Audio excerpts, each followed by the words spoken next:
Hey everybody, welcome to Watches with Dennis, and we're doing a Saturday live stream like I've been trying to have some consistency with and actually do in a regular fashion. I'm Dennis, obviously, and so we're going to talk about Citizen today because I think there's some interesting things going on. It's a brand I haven't talked a lot about, and I did a poll recently, and I wanted to share those results somewhere, and I figured this would be a good opportunity, especially since I didn't see a lot this week that I wanted to talk about in terms of watch releases on this stream. So I think since the last live stream, the only video I've had out is I did do a first thoughts reaction video to the Breguet Type 20. For those that don't know, I haven't seen it yet. Breguet has brought back the Type 20. I think they discontinued it 2020, 2021 or so. They've revamped it, a couple new versions, an Arabic numeral version, the more military version, and then the what they label with the 20 with the Roman numerals, which is the more civilian oriented styling. And so those are back. Good morning, Kevin. Hope things are going well out in Florida. And so I give some thoughts. Internet's been relatively a buzz on it, which I think is interesting because I don't usually see a lot of discussion about Breguet, but apparently some people are fans of it. I of that model, and I guess I kind of get it because in a way it's like the one thing Breguet does that comes to mind that doesn't look like an old timey pocket watch. Well, maybe other than the Marine line, but very controversial with the 430 date window that they ended up running with on this particular model. So we'll have to see if, not to mention, they raised the price over these last 3 years to $8,000 higher. I know it has a new movement, but I mean, it was already like $10,000, so they almost doubled it. Pretty significant. So that's the only video that I've had. Other notification though for you all, we are going to do, we being the royal we, with a panel. So hence why I get to use the royal we. We're having another live stream, not during the weekend. We're going to do one during the week, and it's going to be another game, but it's not going to be a this or that. So Ken, who's one of the channel members, and I'll go ahead and post in the link in the chat. You can always join the 99-cent club if you are interested. It's a whole 99 cents a month. There's the link in the chat. So anyway, Ken, who is one of those members, one of my members, had suggested sort of one of those games built around, if you've seen the YouTube videos where there are people that will be like, what's the difference? What's the best value of like an inexpensive hot dog or a moderately priced hot dog and an ultra expensive luxury hot dog experience? And they go and they try like two or three things, usually three tiers is what I've seen. And then they go ahead and they make a final prediction. So, or a final determination. And so that's what we're going to do. So but obviously with watches. So I've already got it scheduled, so you can always go and put a reminder if you want to in your YouTube app notification. But we're going to do that on June 14th, be in the evening US time. And we're going to do titanium watches, and we're going to do dive watches, and we're going to see how it goes, because I have no idea if people like this sort of thing or not. I mean, it works for those other channels, but they're like going out there and like being like, what's a cheap haircut and what's a moderate haircut and what's the ultimate luxury haircut experience? And I guess maybe that's more meaningful to some people than watches, where we already talk a lot about the various price tiers, and it gets weird when we start comparing price tiers, but I think it'll be fun, and that's the point. So hey Tuna, glad you were able to make the live stream. So we got that coming up later next week, technically, because it's not yet next week until tomorrow. And so let's go ahead and move to the topic of the day, which is Citizen. Now, Citizen has been making some moves lately, hence my kind of clickbaity title. It can't be too clickbaity because it's Citizen, so it's not going to get a lot of clicks, let's be fair. But I think it's interesting, so that's why I want to talk about it. So Citizen is a brand, and it's a group. It's kind of like Swatch in that regard. When we say Swatch, sometimes we have to clarify. Do we mean the brand Swatch, which makes the Moon Swatch and all the plastic kind of toy watches? Or do we mean Swatch Group, which controls that Swatch brand, but also controls Omega, Breguet, Glashütte Original, and so on and so forth? And Citizen's like that too, though. I think a lot of people don't know, at least outside of the watch world, they don't know. And honestly, even when I started getting into collecting, the only thing I really knew about Citizen was that they controlled Miyota, which is a major movement manufacturer that I know a lot of micro brands in particular rely on at this point. So, but it's more than just that as well. Citizen's actually quite massive. So and they do more than watches, but just sticking in the watch world. So they've got the Miyota movement manufacturer, and they've got the Citizen brand of watches. But they also have the Campanola brand, which is not a brand I'm really familiar with. Bulova, which I do know, and a lot of people really like. Frederic Constant, which I've seen in a lot of lists as a sort of bang for buck watch that gets you certain aesthetics that are often more price prohibitive from the Swiss manufacturers or from the other Swiss companies, because I think it might still, I don't know if they're branded Swiss or not in terms of the movement that they use in Frederic. I haven't really looked into them.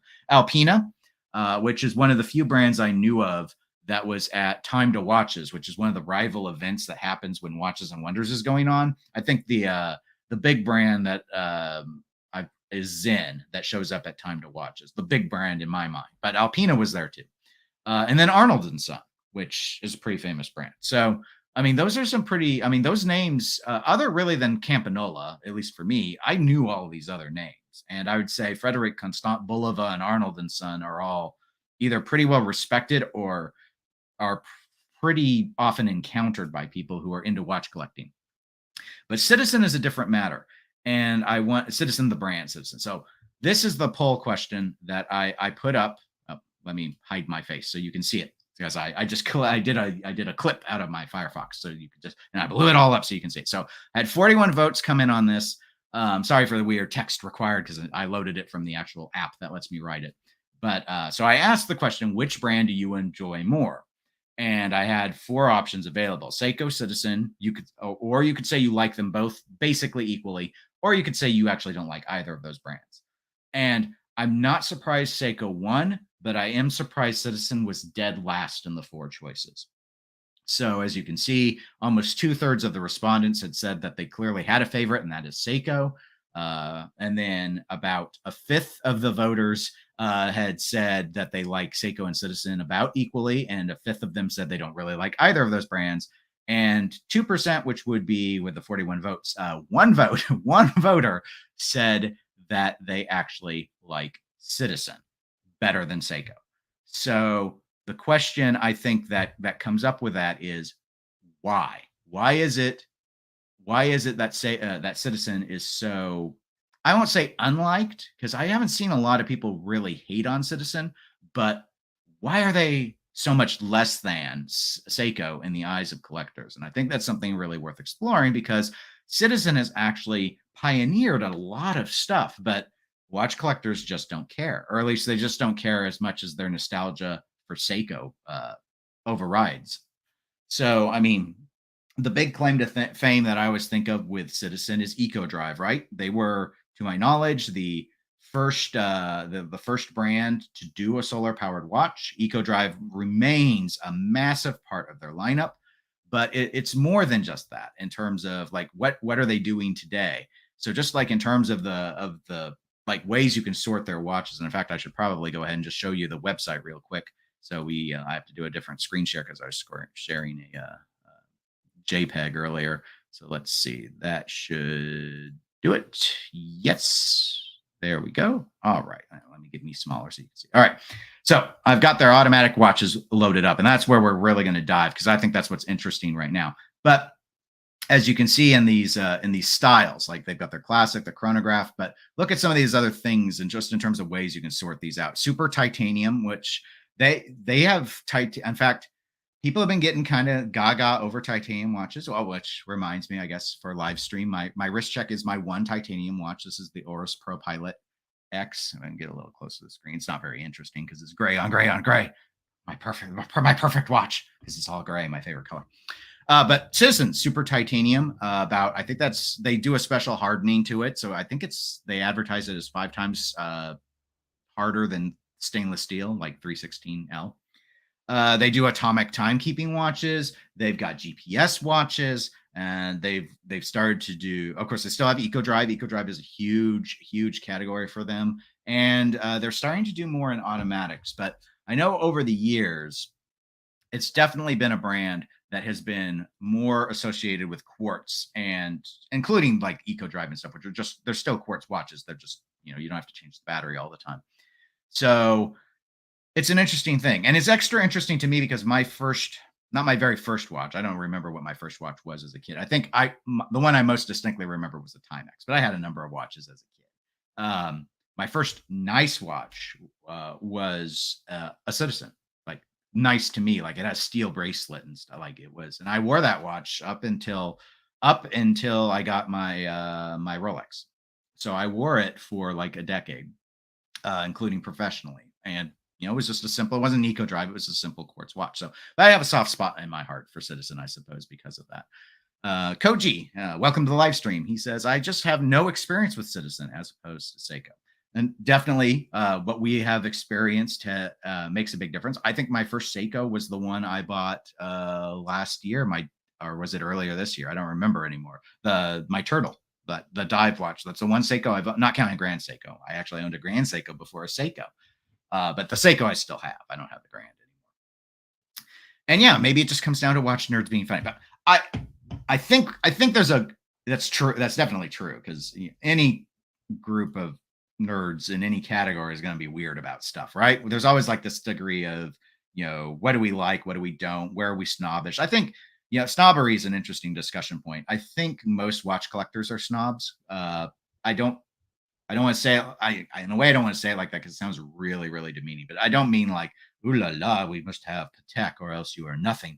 I just mean when you're into it, they're going to be like brands like, I mean, just bluntly, there are brands I won't own.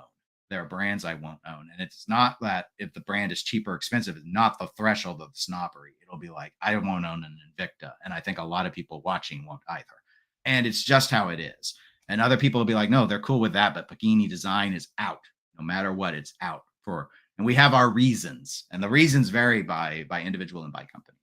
So anyway, Citizen has been doing some moves lately, and I want to talk about an example. I have this link in the video description, so you can go and you can read the A Blog to Watch article on it, but I'm going to throw it up on the screen now so you can see these. I don't know how to pronounce this. I'm sorry. I don't really know Japanese pronunciations. Assuming this is a Japanese pronunciation. Tsuyosa?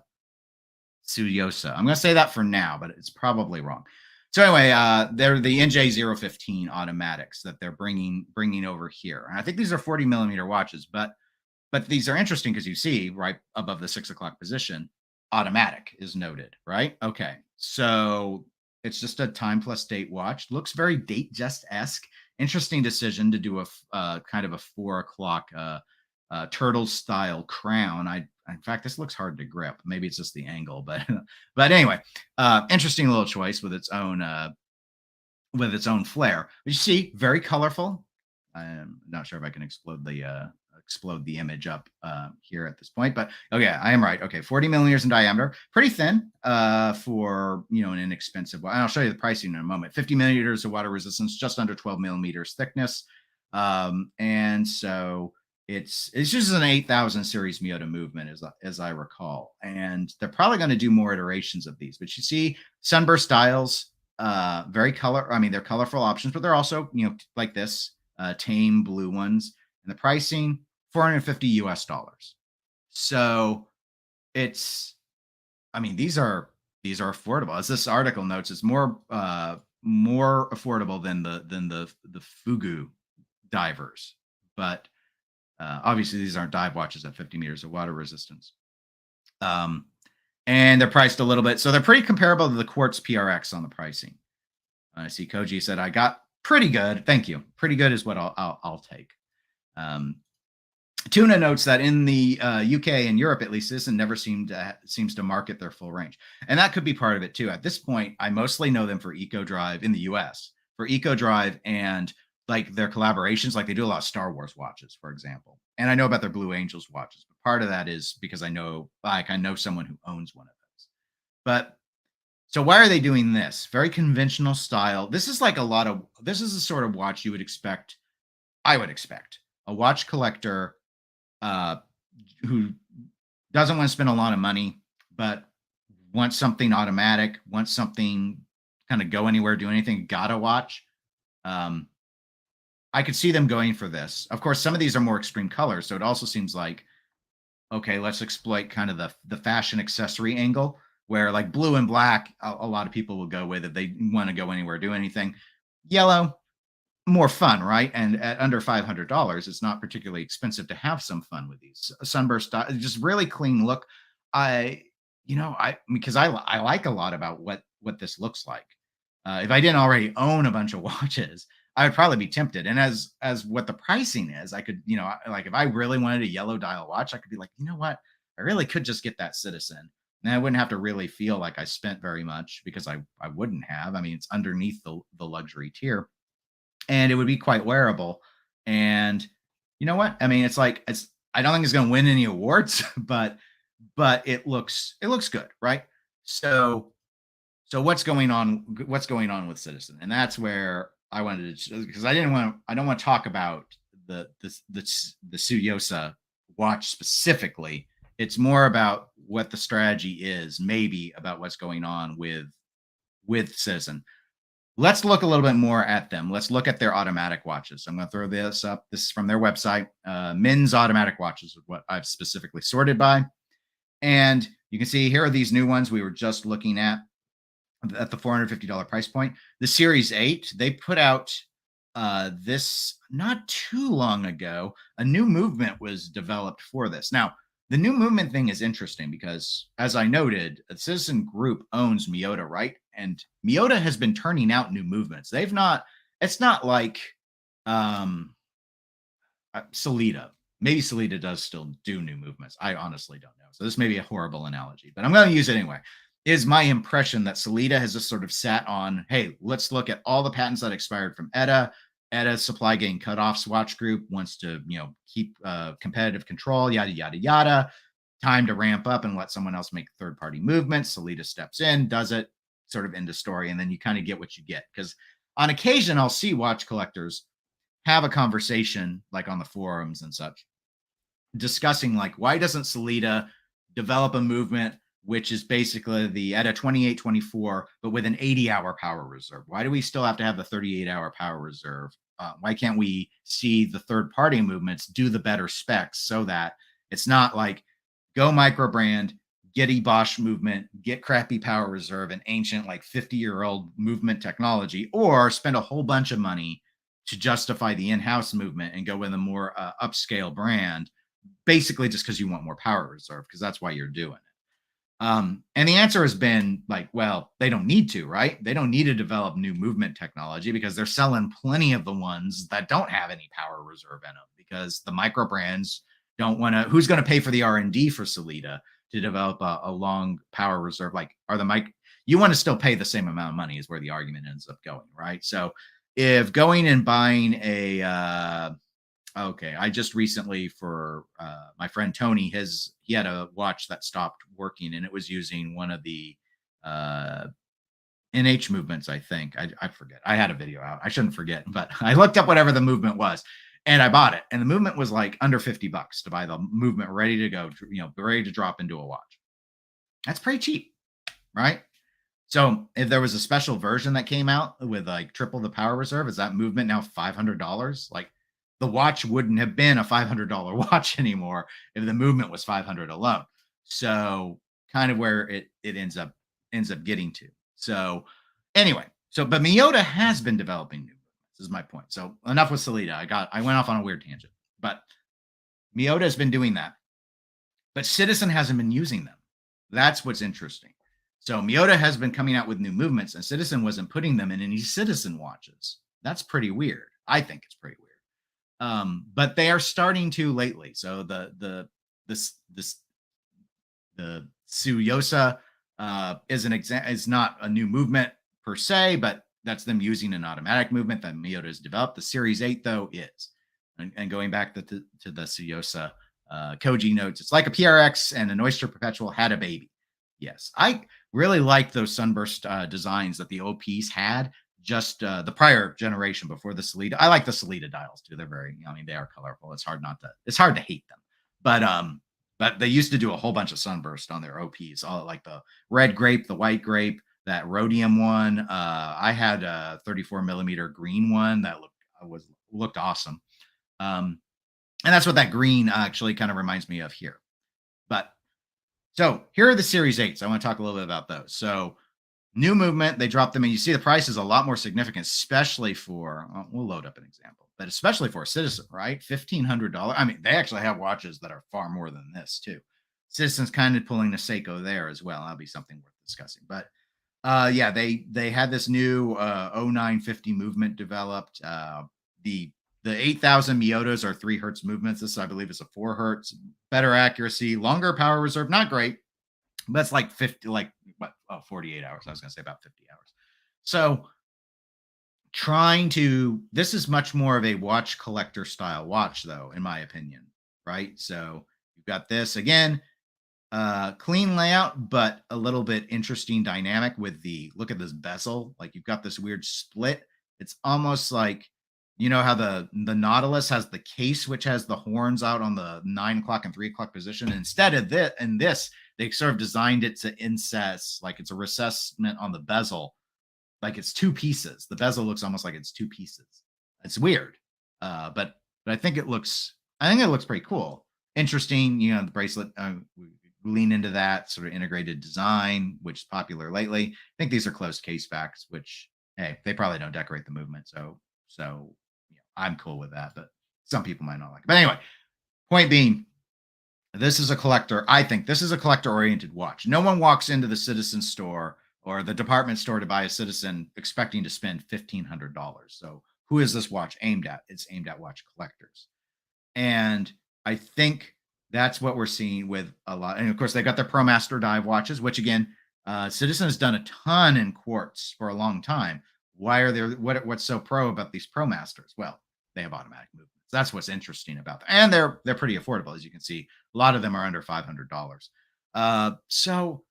Okay, so that's sort of an angle that Citizen's running with. And you see, overall, this is their full list of automatics. It's not that long of a list.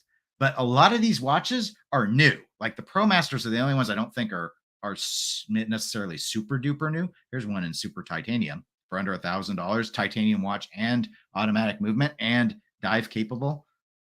I've never looked at this watch before, so we're going to look at it live. We're going to do it live. Let's see, Tuna is noting, in the world of quartz, Citizen Chronomaster looks very impressive. I like a lot of the Citizen designs, but maybe that's because I was familiar with the Citizen back in the day. But I know a lot of people who get these who absolutely love what Citizen does with their watch work. But so what's the specifications here? So this is using a Series 9000 Miyota. 42-hour power reserves are not particularly impressive there. Pretty big case here too, 46 millimeters. But I mean, sapphire crystal, you get their hardened super titanium. Comes on a bracelet, 200 meters of water resistance. All that for under $1,000. And I mean, you are getting a more interesting metal than steel at that price point. Again, pretty interesting. So let's get to the theory. So what's going on? And I've seen this or heard this discussed before, so you may have heard this also, but I agree with it. So that's why I wanted to talk about it today with all of you.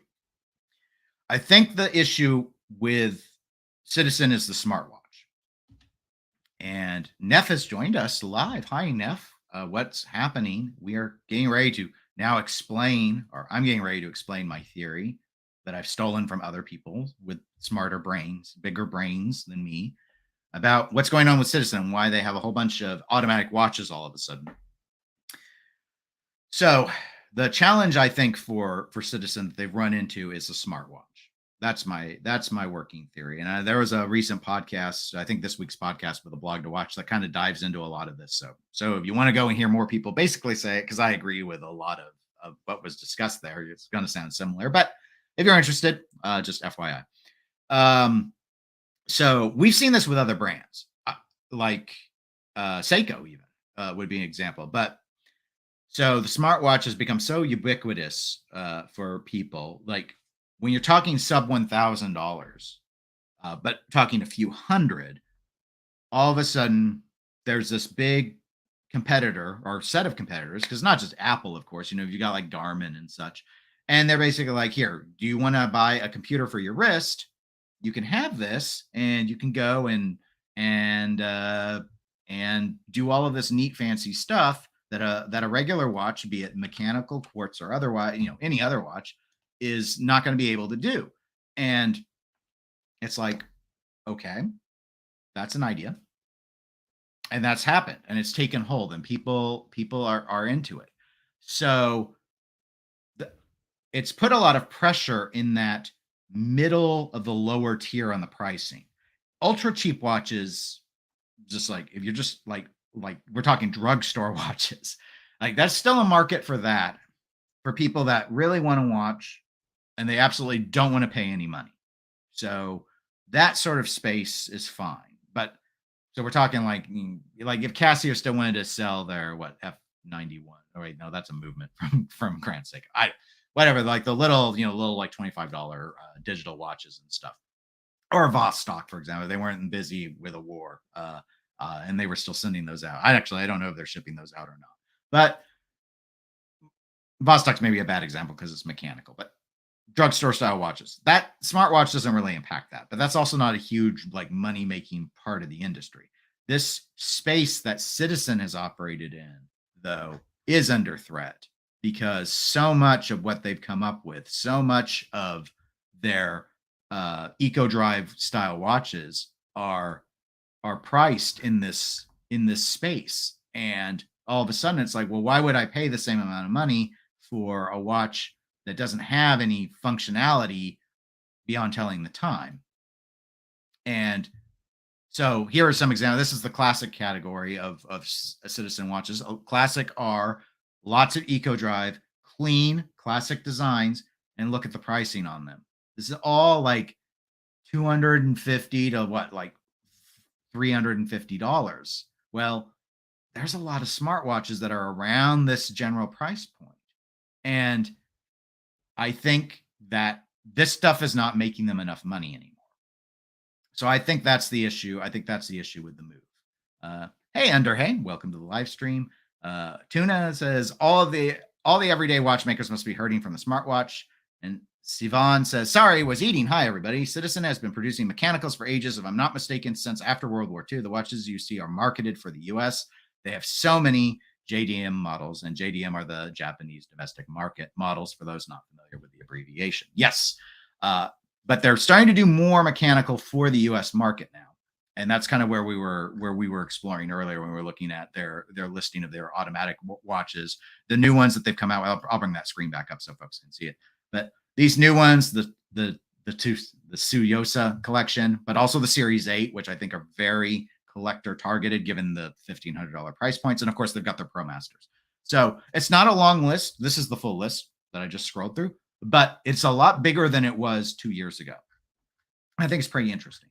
So we were talking about the smartwatches and the impact. So Citizen is a group. So they've got owners, investors who want to make money. And let's say that it's not that they're not making money off of their EcoDrive Classic line anymore, but they're assuredly making less. They're making less because they're selling less watches. And what has happened with a lot of other watch companies that have faced this squeeze, like what Tuna noted, all these other ones that have been hurting from the advent and adoption of the smartwatch, I think there are two strategies.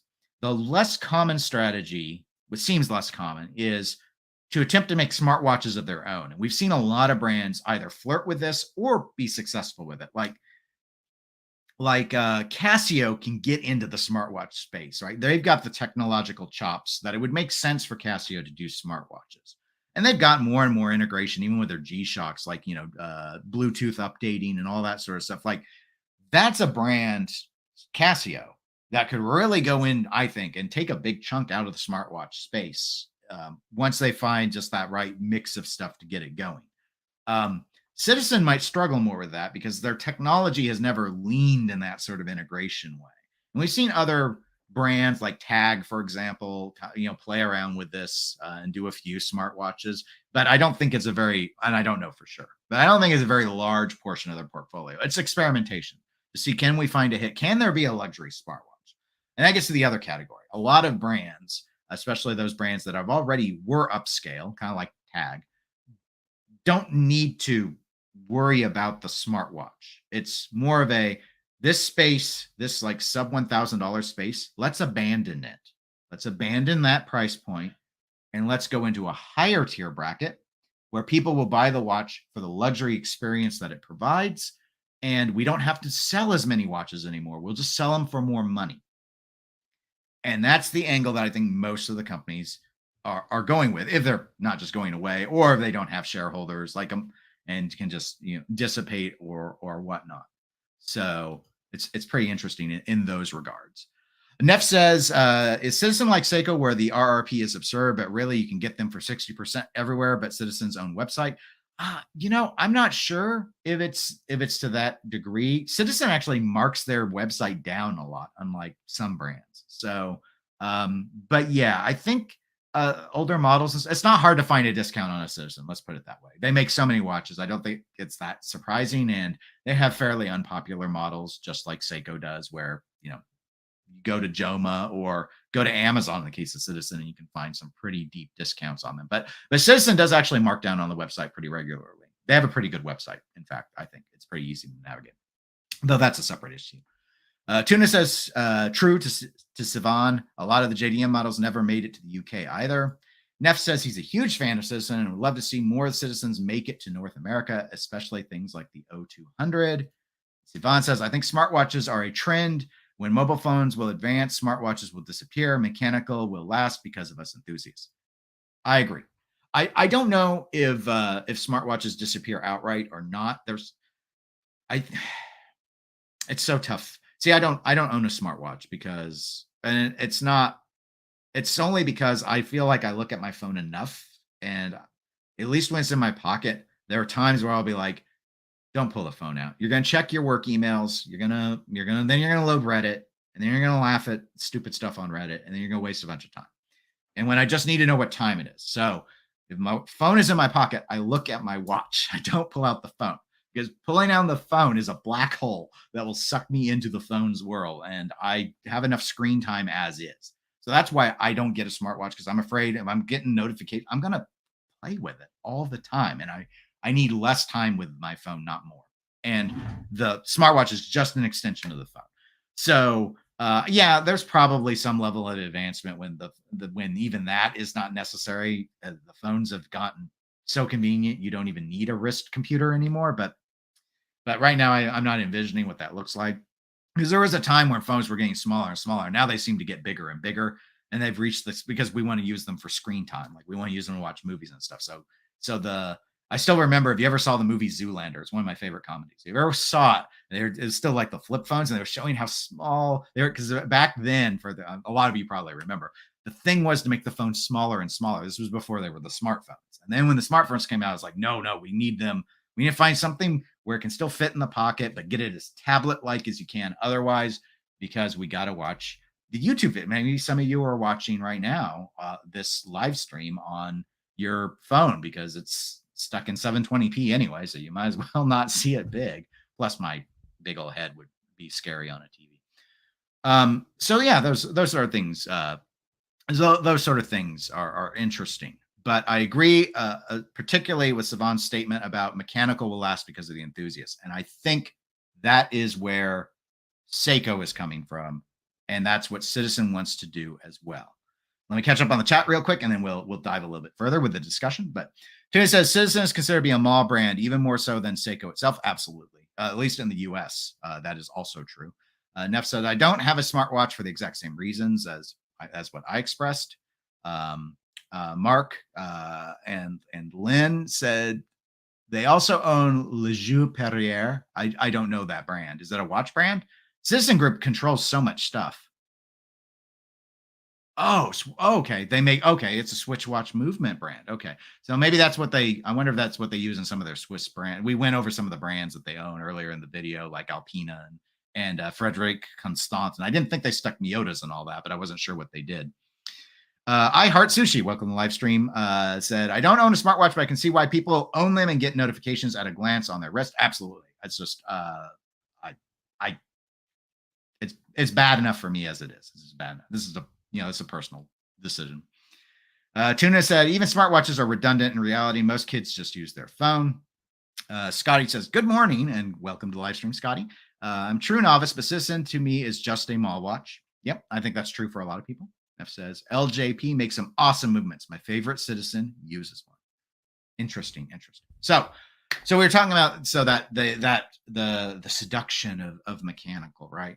And I mentioned Seiko in the strategy. So Seiko, what I think they've done, which is really smart, they've done a lot of things that are smart. They do some things that are not so smart, but they've really been leaning for quite a while now into releasing a lot of mechanical watches. Seiko still has a ton of quartz. They have a lot of solar powered watches and stuff. But what do all the enthusiasts get excited about? It's the mechanical watches, and they have quite a spectrum on them. But Seiko's also, I think, because you make a certain amount of money when you sell a watch, and you're going to make more money when you sell an expensive watch versus a cheap watch.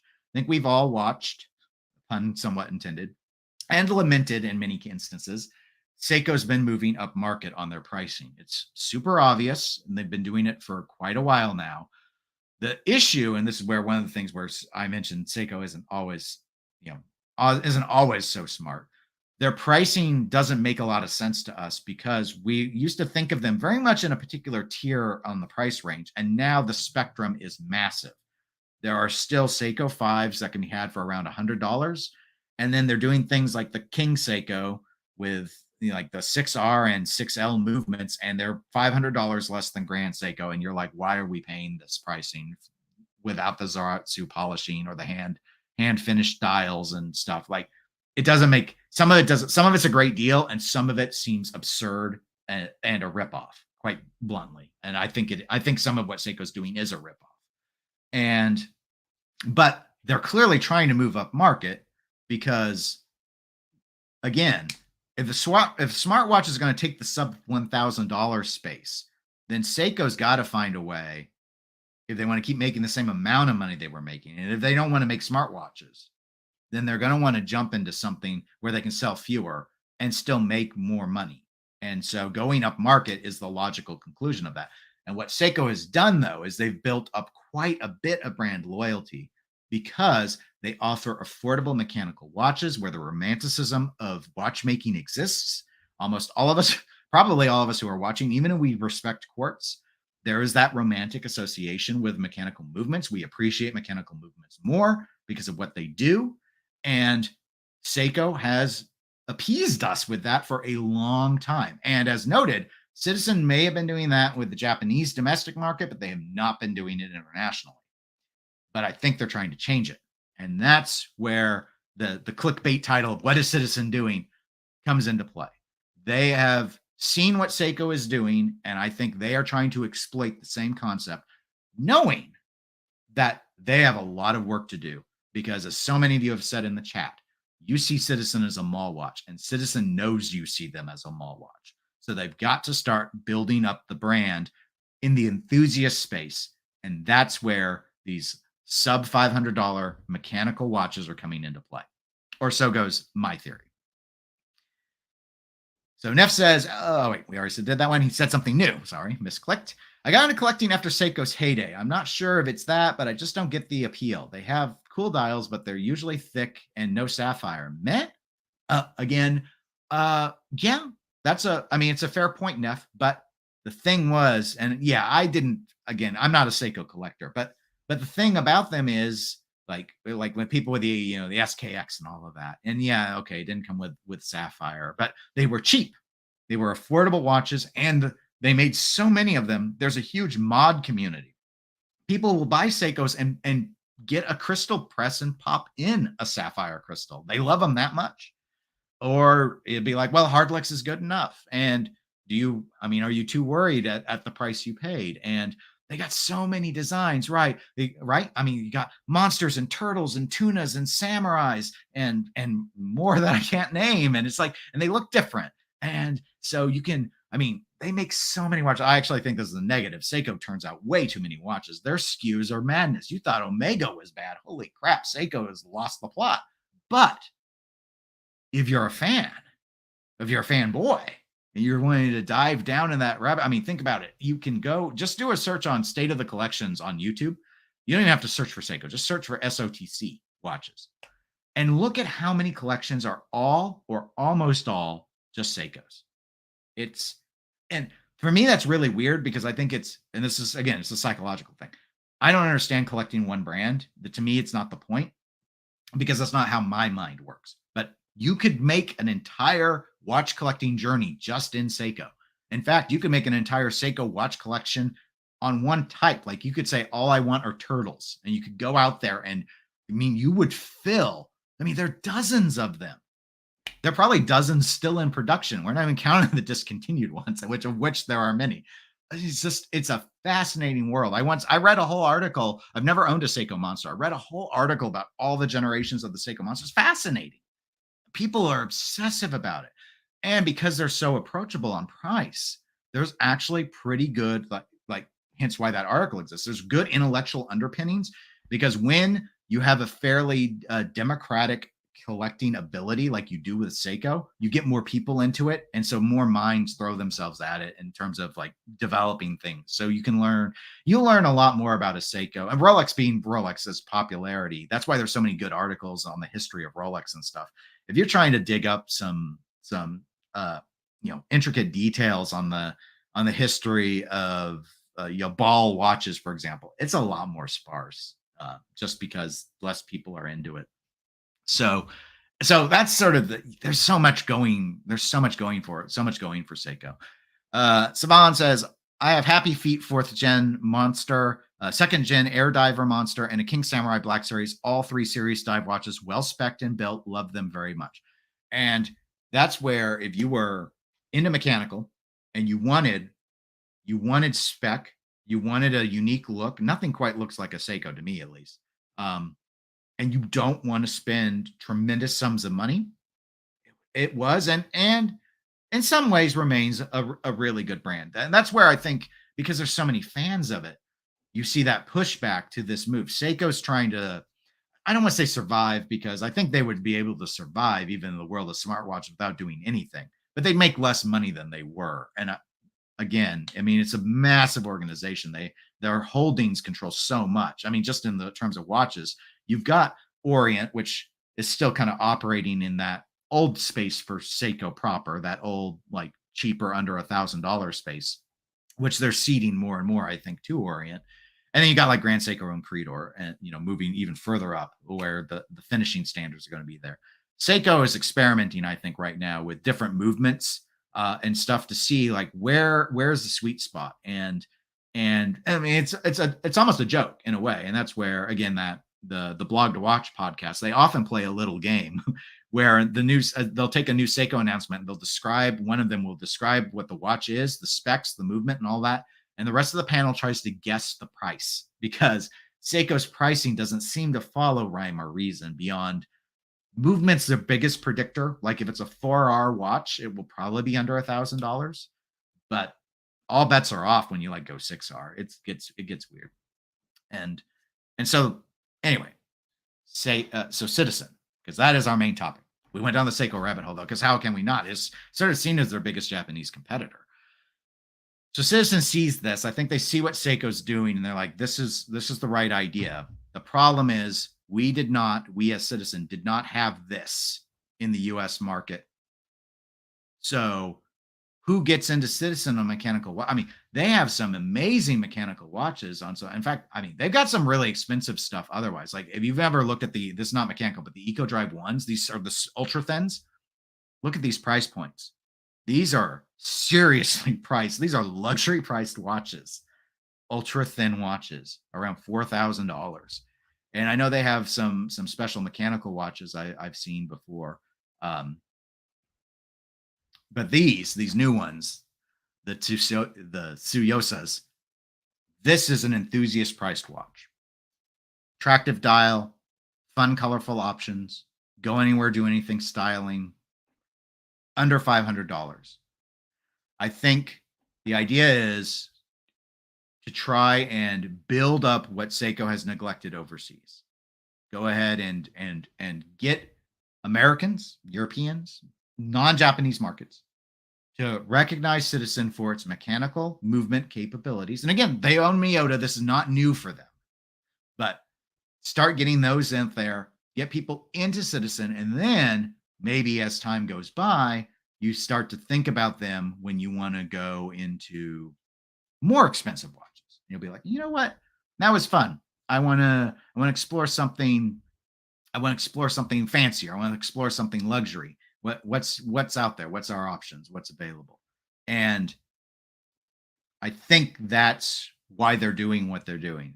It's a maneuver to try and build up what Seiko has and Citizen just doesn't internationally, and that is a big loyal fan of watch enthusiasts. And again, I'll load back up my little image from my poll that I had done because again, this is how we all started this out earlier today. Was the polling I conducted. I have to do a different screen share. Sorry. So let me get that back up. Yes, it is easier with two monitors. Thank you for pointing that out. Well, let's just share screen too. That way I can quit toggling. So this was the results of that poll I did, where I asked which brand do you enjoy more, and obviously people who follow this channel are going to be watch collectors. But I mean, I wasn't in any way surprised that Seiko won.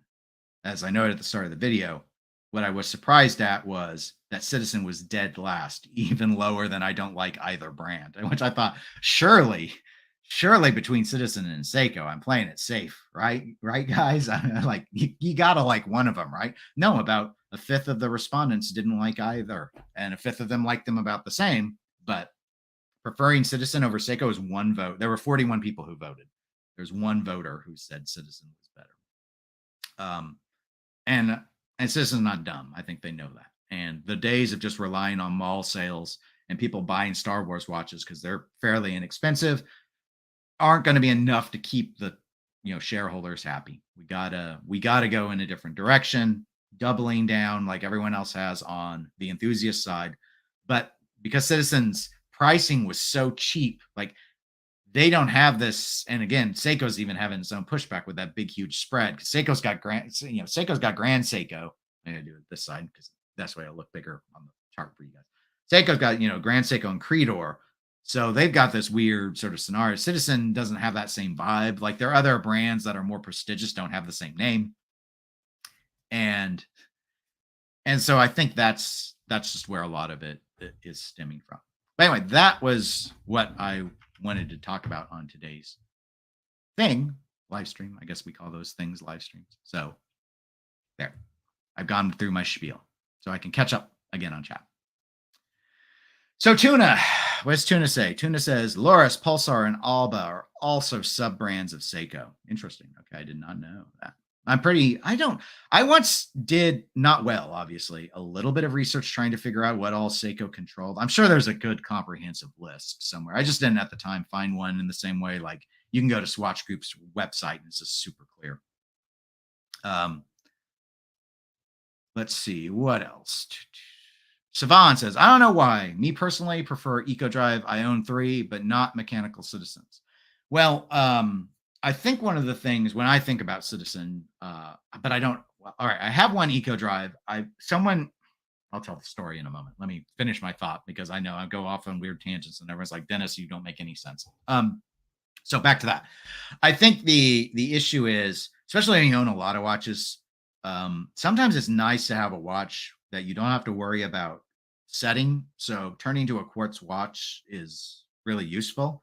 And if you're like me, you prefer things that can be charged solar because then you're not like every 2 years, oh, I gotta go and swap the battery. Like I've done a bunch of battery swaps. It's not the biggest deal, but I mean, I got like 10 different types of button batteries in my drawer out in the kitchen and stuff. And it's just a pain. So, but I don't need really more than one. So I only have one. I have 2 quartz watches at this point. I was going to say I only have one. I have 2 though. I have a Mr. Jones watch with an arcade theme that was a gift that I have. That's quartz powered, traditional battery. And then I have my solar powered G-Shock. So because I have the solar powered G-Shock, when I don't want to mess around with setting a watch, I'll just grab that. But also, usually whatever watch I was most recently wearing, like I wore this Oris yesterday, so it's still wound. Right. It's not, I mean, it's an automatic, but it'd still be wound. So I can also just grab the watch I wore the day before. I usually wear my watches at least 2 days in a row before I do a swap anyway. Because I don't even know anymore. I think I own about 10 watches. But So that's my logic on it. Now, back to the story, because I'm gonna tell you a story. All right. So I do own an Eco Drive. I It's not wearable because it's in pieces. Someone actually knows me from my pinball content, mailed me a what he found an Eco Drive that was in the road and it had clearly been run over by a car. And he wanted to know, he was just like, I'll just give it to you. I just wondered if maybe you could fix it and make a video. I need to try and install the new crystal. That's where I'm at on the watch. I tried to, it was really the watch ran. I mean, the movement's fine. The dial's fine. So it's not like a full servicing. Like I wasn't going to replace the movement. I have some polishing tools, so it's not a great video because I don't know how to polish. It's a guinea pig. So, and I mean, some of these things I don't think could really realistically be polished out. But I need to try and install the crystal and then maybe put it back together. And then I'm going to kind of be like, it's good enough. But the whole bracelet, like it only had the one part of the clasp side, like the crown, the top side of the dial had part of it. It's totally twisted, like the pins in it were ripped from when a car ran over it. That thing is mangled. It was a nightmare. And of course, the crystal was cracked. So what a shock. But anyway, so I do have an Eco Drive.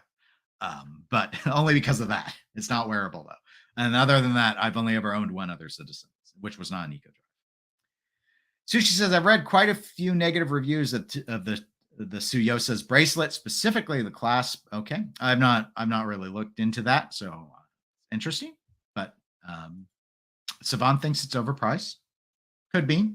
I think they're hoping that being sub $500 and for the colorfulness of it and being mechanical, that they're like, is it relatively competitive with micro brands? I would say yes. Specification wise, probably less impressive than, but of course, what micro brand doesn't just go out immediately and do a dive watch? I mean, that's always my running joke is all micro brands are dive watch companies when they start because it's the most popular type of watch. So it's smart. It gets tedious. But it's still, that's like, what, $50 more than a quartz Tissot PRX. I think that's kind of where they're coming from is that look, the integrated bracelet, colorful dials. I think they're trying to kind of compete with Tissot and they're like, we're coming in under the Powermatics. So buy us instead.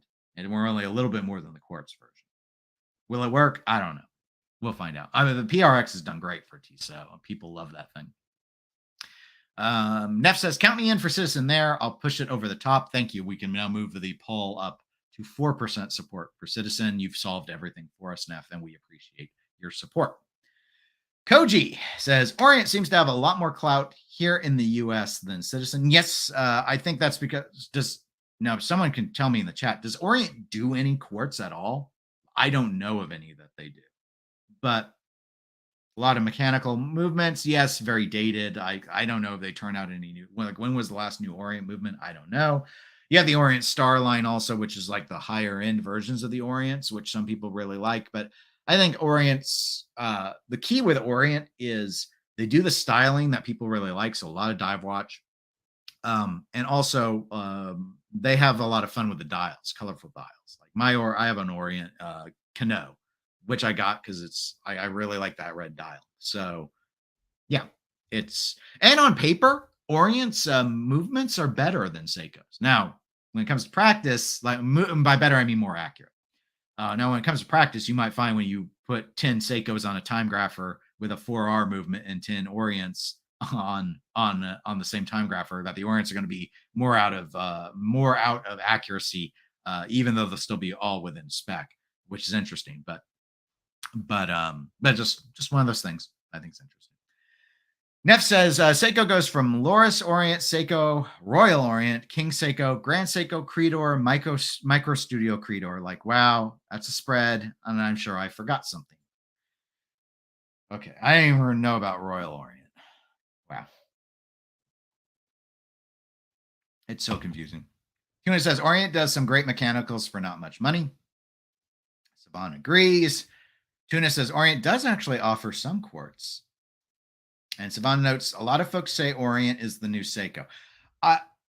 I've heard that. I would probably say it myself in the sense that if you loved Seiko of the like SKX pricing tier days, those days are kind of done. You have to hedge a little bit though, right? Because Seiko still continues to offer pretty affordable watches in the Seiko 5 line. So it's like, but for. right? It's a but for.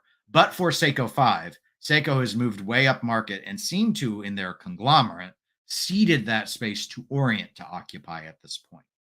But Seiko's still got a toe in the water, and it's the big toe. It's not like the pinky toe. It's the big toe because there are a lot of Seiko 5s. They do a lot of Seiko 5s. Underhay says, I've seen Quartz Orients on sale online in the UK. All right, thank you for that. And Neff says, oh, I forgot Orient Star. Royal Orient was like a step above that. Okay, well, all right, well, stick Orient Star in there between. I don't know if I'd put it above Seiko or just after Orient. I don't know. I don't know enough about it. See, the problem with just saying regular Seiko is it's so broad. Even with, I get frustrated trying to think about it because it's like the prospects line occupies this massive space on pricing. It's huge. It's absolutely huge because they use different types of movements in the prospects. Like I have I guess what you would the collectors would brand a king turtle. My turtle is a king turtle. I got one of the US special Save the Ocean one. So it's got the sapphire crystal and all that, but it's still got the 4R movement. So that was like a watch that retailed from Seiko at like $750. You can readily find them under 500. I think I paid about 500. I think you can find them closer to 400 at this stage. New in box. So you got that, but then you got other prospects that use the better movements, better on paper movements, and they're they start up over $1,000, and I don't even know what's going on, and as Neff noted, I don't think Seiko knows what brand goes where. Probably not, because I don't think Seiko knows what price their watches are supposed to be. And maybe, we still have some time. Maybe we should explore Seiko a little bit. I'm finding Seiko's website so we can, yes, we'll accept your cookies. We're in an incognito mode anyway, so those cookies will be forgotten in dust where they belong. All right, so let me share this Google Chrome there. Dennis will be tiny head Dennis. There we go. All right, so here we are, right? And I mentioned the prospects, right? We might end up having to go to another Seiko site for these pricing. So let's start with the C, right? That's what we think of when we think Seiko. We think dive watch. At least that's what I think of. Okay, good. Pricing. All right. Look at that. I'm pointing at you guys. Would you look at these prices? I wanted to do Jerry Seinfeld, and then I made it sound like a really bad Italian accent. So I apologize for all of that. $3,300 for this. All right, yes, I know it's a limited edition, but this Seiko, come on. You can't be asking me to find the non-limited editions because it's like everything they do is limited at this point. $3,300. Then there's the $1,200 limited edition watch. And then there's the $550 special Save the Ocean watch. It's a pretty cool looking watch. I thought about getting that one actually. $4,600 for the 1968 Divers Reinterpretation Save the Ocean limited edition watches, though. Then we got $550 Pepsi style ones, $1,200 more Borini-esque, black dial turtle style ones. Look, the pricing is all over the board. It's all over the board, people. Come on. Am I taking crazy pills here? We have retail priced on this page sub $500 watches to plus $4,000 watches. It's absolutely bonkers. This doesn't make any sense. And that's just prospects and it's just dive. That's it. It's it. Absolute madness. Savant says, I know I want the SPB 197. Which one is that? You know what? Find it. 197. Oh, God. 1970 is showing up. I should have typed SPB.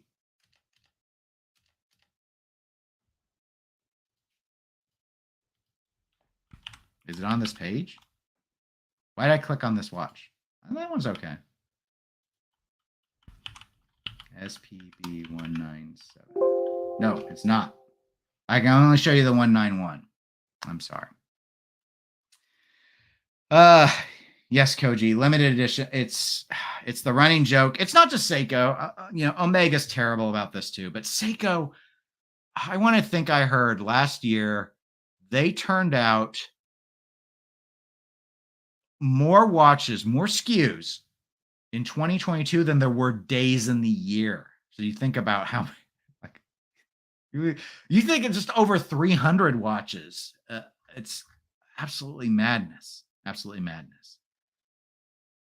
Tuna says, true, Seiko pricing is all tits up. I wonder if they even have a master plan. I think there's I think there's a strategy. I'm just not sure on the tactics that they're using to get to that strategy. Savon notes the Alpinist with the blue dial. So it's an Alpinist. We might look it up. Do they? So is that under the? I can just search the whole site, right? I don't want to try and figure out their classification. I just don't know Seiko well enough. Wow.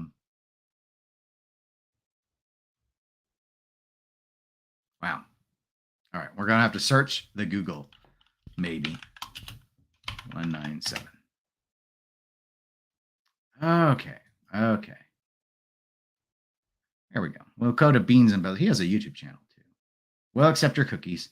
There you go.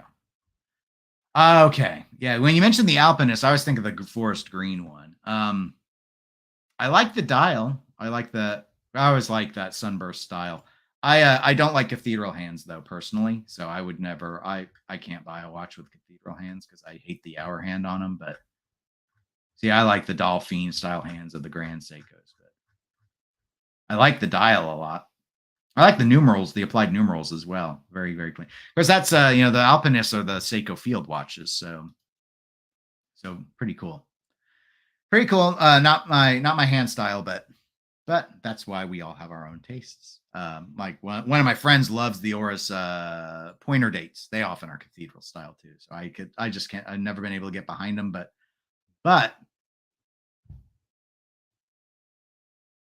there's a watch for everyone. I'm sorry, I paused because I was loading up King Seiko because I want to make fun of their prices too. Neff says, I need a Seiko reference guide with big pictures. Yes. Oh, there are some good guides, though, online. There are some really good ones. Koji said, anyone here have experience with the Alpinist, either vintage or modern? As I noted, I have not. I've never owned one because I don't really care for the look. Neff did like the look a lot. So let's talk a little bit about King Seiko. I love the look of the King Seiko. Probably because it has those Dolphin hands, and I think it's got an interesting bracelet. But the pricing, I just cannot do it. And they just came out with some new ones with a different style movement in these too. So I don't know if these will be on this page or not. But so it was a classic one. But you got all these features. But now Seiko usually has dates, so that's one of the things I've liked a lot about King Seikos is the no dates. They have date versions now too, though. So there is that.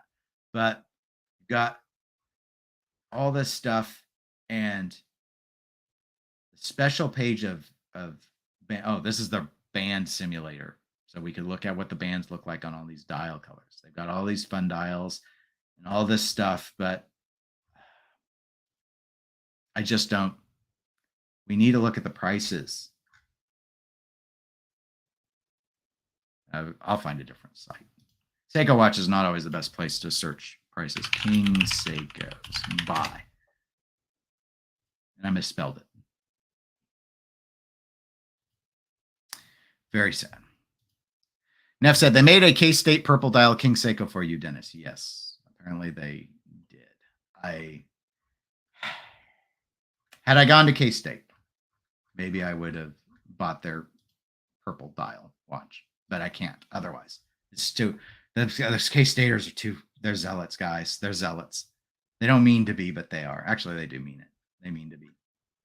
Okay, here we go. I think I found one. All right, so here's a host. This is from SeikoLux.com. Lux for luxury. Look at this. All right, so we got a lot of these ones, $1,800 ones, $1,850, $1,700. So pretty pricey for this. A lot of these are the older ones. And then they had some new ones just recently come out. I think we got to go to, I think a blog to watch covered it. I don't know. Or maybe it was Fratello. To watch. We're going to jump to it. I'm pretty sure it was a blog to watch that had an article on the new King Seiko. Actually, probably multiple sites. Is probably why I can't remember quite straight what it was, but there were some new. There's always new Seikos. There we go. Yes, rock chalk. I am a Jayhawk, but But I don't wear a bunch of blue and red watches either. Coach said, "I'd gone to K-State, you'd have a long guy." Oh, come on. It's the land grant school. Neff says, "I went to UK, but I'm a U of L fan, so I get a lot of crap for it." Yeah, I could see that. All right, so here's the newest ones with dates. If you haven't read this, guess the price while I scroll. You guys guess the price on this. All right, so here we go. These are non-limited edition. So that's one of your factors. Same basic bracelet configuration. They do have the date window. You can see they're pretty restrained, sort of a cream ivory colored dial and a black dial, sunburst styling, I think, for both. Domed sapphire, the box sapphire, I should say. Again, pretty standard. Traditional date.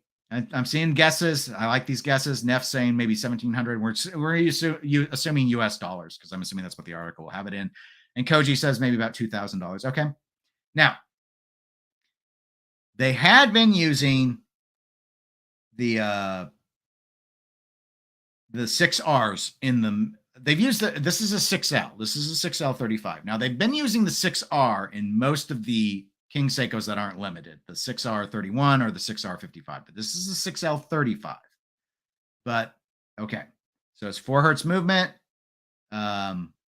It's got 45 hours power reserve, plus 15 to minus 10 seconds per day. So okay, it's not a cost movement. All of that. I'm wrong. It's not in the US dollars. It's 3,400 euro, which is about the same in US dollars, I think. We'll do a conversion. But 3,400. I get my converter up. Google's got the converter. $3,600.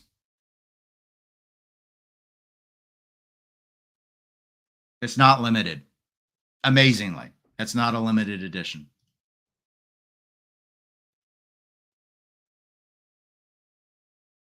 Yes, USD pricing has not been announced, but it's 3,400 euros, so it's gonna be around 3,600 US dollars. Now we're totally changing what's Citizen doing. We can now rename this to what is Seiko doing. They have completely lost the plot.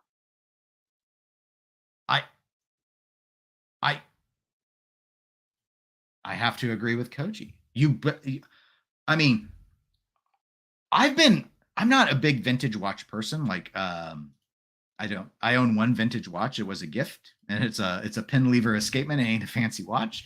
But vintage King Seiko, like, the thing I liked about King Seiko back in the day when they were duking it out with Grand Seiko was their high beats. Like, they did a bunch of 5 hertz movements, exciting stuff. This sticking in this 4, I don't care what the letter is, if it's a 6R or 6L. But so going from 6R to 6L means you went up from 21,000 vibrations per hour to the 28,800. Okay, so all right, so you got to a 4 hertz movement, but it also meant you went down from your 70-hour power reserve to 45 hours, which is all right. I mean, it's an automatic watch, but it's not even an accurate movement. Plus 15 seconds a day to minus 10.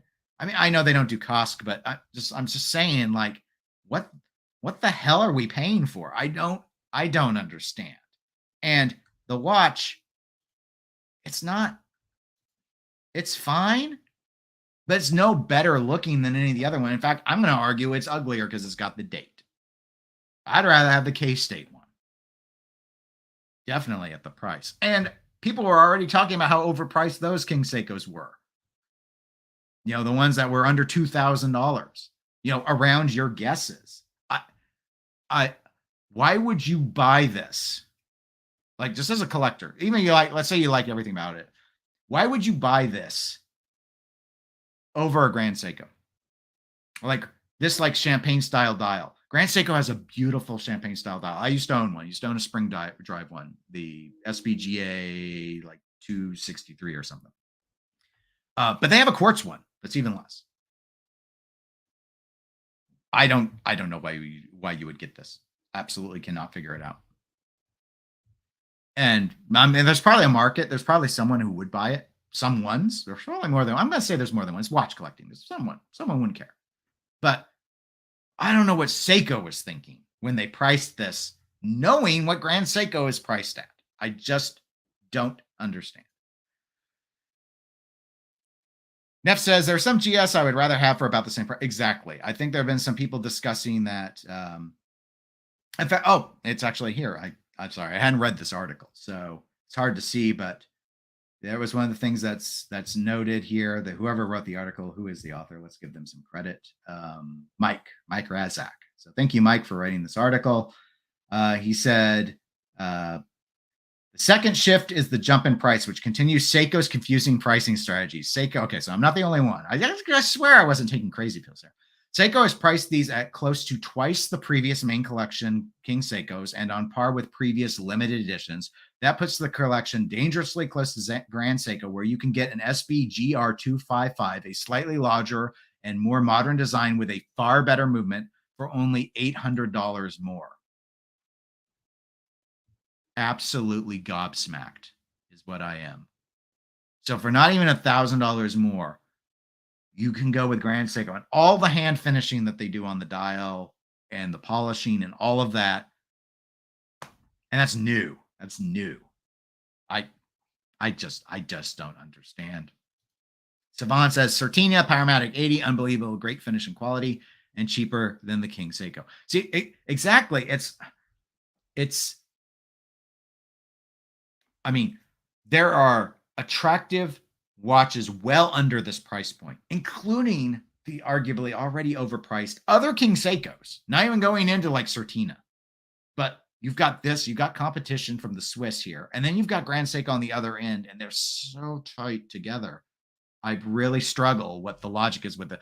I honestly, of all this, Seiko makes some weird choices. I think a lot of us can agree. There's plenty we can find in Seiko that we wouldn't be able to rationalize. What they're doing with King Seiko blows my mind. I cannot sort it out. I must be too dumb to figure it out, because I with King Seiko in particular, it doesn't work for me. I just don't understand it. Spawn says, I understand that King Seiko and Grand Seiko are considered two different companies, just the owner is the same. It's yes and no. So, I mean, King Seiko is in the boat right now where Grand Seiko used to be until about 2017, where they're a sub brand of like, it says Seiko, and again, I'll load one of the pictures up from the article. But you see, it says Seiko, and then it says King Seiko down towards the 6. Grand Seiko was like that when Seiko made Grand Seiko, but then around 2017 or so, Grand Seiko was spun off. So the Seiko conglomerate, or the group, or holding, or whatever we want to think of it as, I like to say conglomerate because it sounds fancy. So Seiko conglomerate owns Grand Seiko like they own Orient. But Grand Seiko is like Orient now. It's its own thing. It doesn't say Seiko at the top of the dial anymore. It says Grand Seiko, and it doesn't say Grand Seiko at the bottom anymore, because Grand Seiko is the brand. So the Seiko holding group owns Grand Seiko, but they spun it off. I assume because, and this is a total assumption, but I assume it was because so many people would see Seiko at the top of the dial, and they were like, why would we spend this much money? Not understanding the finishing, or even if they did, there are people, and I've seen other collectors, because we all have our biases. We all have our snobbery. I've seen collectors who would say, I will never pay over $2,000 for a Seiko. If it says Seiko on the dial, I won't do it. And I think Seiko realized that, and they're like, we got to separate Grand Seiko so it's not Seiko anymore. The part that doesn't make any sense to those of us a lot of us, at least in the West, is why'd you still call it Grand Seiko? It still says Seiko. It's like when, I'm going to use another Japanese example. It's like when Nintendo released the Wii U. And it's like, why'd you call it the Wii U? You just had the Wii. Is it an upgrade? Like, is it a peripheral? It was confusing. And the Wii U was a disaster, and they moved on to the Switch. They switched to the Switch, and the Switch doesn't sound like the Wii. So it's like, Microsoft's done the same thing, though. I'll use an American example, too. I mean, in their instance, it's like, we had Xbox, and we had Xbox 360, and then we had Xbox One, which makes no sense. And then we had the Xbox One S and X, which is the current gen. It's like, I don't know. I own, other than the original Xbox, I'm in the Xbox ecosystem, and I still get confused trying to explain the Xbox One versus the Xbox One S and X. Just totally weird. But just, yeah, one of those things. Pocket Watch Time, he's actually set to be on our panel on the 14th. to do that watch game where we're going to do the cheap version, middle version, and an expensive version of titanium and dive watches will be the two categories we play in. But welcome to live stream. Love Citizen's new movement. We started with Citizen. We had a fun, robust discussion, and then we ended up spiraling out of control and complaining about these new Seiko pricing. And then we, of course, came up with the new King Seikos with the 6L35 movements that are 3,400 euro, or about, according to our trusty conversion tool, are about 3,600 US dollars. And, kind of trying to figure out who's going to buy this rather than, spending less than $1,000 more and getting a Grand Seiko and all that comes with it. But, who can really say? But anyway, that's actually it for me for this live stream. Thank you all who were able to tune in live. I do appreciate it. I hope you enjoyed the discussion. Chat was really active, which I always appreciate. Again, in a few days, we're going to do a panel. It won't be on the weekend. It'll be in the evening, US time. We're going to have some fun. Got a couple other panelists other than Patrick with Pocket Watch Time planned. So there should at least be 4 of us. I've got a couple other pending invites to see about having some fun and just playing a game. It's been about a month since I've done a game. So hopefully if you can catch it. And if you can't, it'll be a recording and maybe it's good. And if it sucks, we won't do it again, but we'll see. But anyway, everyone have a really good weekend. And I'll talk to y'all on the next video. Take care, everybody.